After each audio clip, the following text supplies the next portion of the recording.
Hello students, welcome back to our channel மாணவன் ஆசிரியர். இந்த இடத்துல நம்ம என்னோட பார்க்க போகிறோம்னு பார்த்தீங்கன்னா 9th standard first midterm test முதலிடை பருவத் தேர்வு சயின்ஸ் தமிழ் மீடியத்துக்கான கவர்மெண்ட்டோட official original question paper. Timing பொறுத்த வரைக்கும் 1.5 hours கொடுத்துருக்காங்க. மொத்த மதிப்பெண் வந்து 50. நீங்கள் எந்த டிஸ்ட்ரிக்டாக இருந்தாலும் சரி, உங்கள் டிஸ்ட்ரிக்டில் எக்ஸாமினேஷன் நடந்து முடிஞ்சிருந்தாலும் சரி, இப்போ எக்ஸாம் நடக்கக்கூடிய டிஸ்ட்ரிக்டாக இருந்தாலும் சரி, கண்டிப்பாக இந்த கொஸ்டின் பேப்பரில் இருக்கக்கூடிய கொஸ்டினை நல்லா படிச்சுக்கோங்க. 6x12 இதில் எதிர்மறை முடுக்கம் பற்றி நீங்கள் புரிந்து கொண்டீர்கள். ஒளியாண்டு வரையறு பதங்கமாதல் என்றால் என்ன, அடுத்து ஃபில்லப்ஸ் கொடுத்துருக்காங்க. நெக்ஸ்ட் வந்து பொறுத்துக குழி உடலிகள், தட்டை புழுக்கள், முத்தோலிகள், மெல்லுடலிகள், இது ரொம்ப ரொம்ப முக்கியம். நெக்ஸ்ட்டு வந்து கொட்டும் செல்கள் என்றால் என்ன, கூட்டு திசு என்றால் என்ன, கூட்டு திசுவின் பெயர்களை எழுது.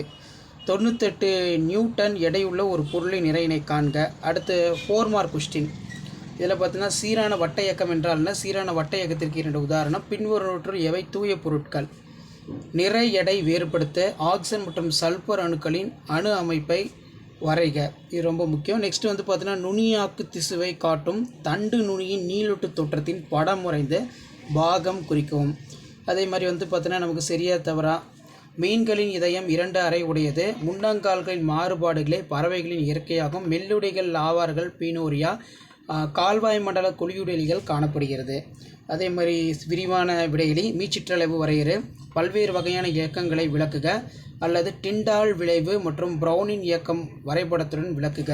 அடுத்து பார்த்தீங்கன்னா தொகுதி கணுக்காலிகளுடைய பண்புகள். அடுத்து தவளை இருவாழ்விகள் என அழைக்கப்படுவது ஏன், மைட்டாசிஸ் மற்றும் மியாசிஸ் வேறுபாடுகளை பட்டியலிடு. ஏதாவது ஒரு 5 எழுதுனா போதும் அப்படின்னு சொல்லியிருக்காங்க. ஸோ இப்படி தான் வந்து பார்த்தீங்கன்னா 9th standard science first midterm டெஸ்ட்டுக்கான கவர்மெண்ட்டோட அஃபிஷியல் ஒரிஜினல் கொஷின் பேப்பர் தான் இருக்கும். ஸோ இதை நல்லா படிச்சுக்கோங்க. மறக்காத வீடியோ ஃப்ரெண்ட்ஸுக்கு ஷேர் பண்ணுங்கள். மாணவன் ஆசிரியர் யூடியூப் சேனல் சப்ஸ்கிரைப் பண்ணுங்கள். கீழே இருக்கக்கூடிய பெல் ஐக்கனை ப்ரெஸ் பண்ணி ஆன்ல வைங்க. வீடியோ முடிஞ்ச வரைக்கும் ஃப்ரெண்ட்ஸ்க்கு ஃபார்வர்ட் பண்ணுங்கள். தேங்க்யூ.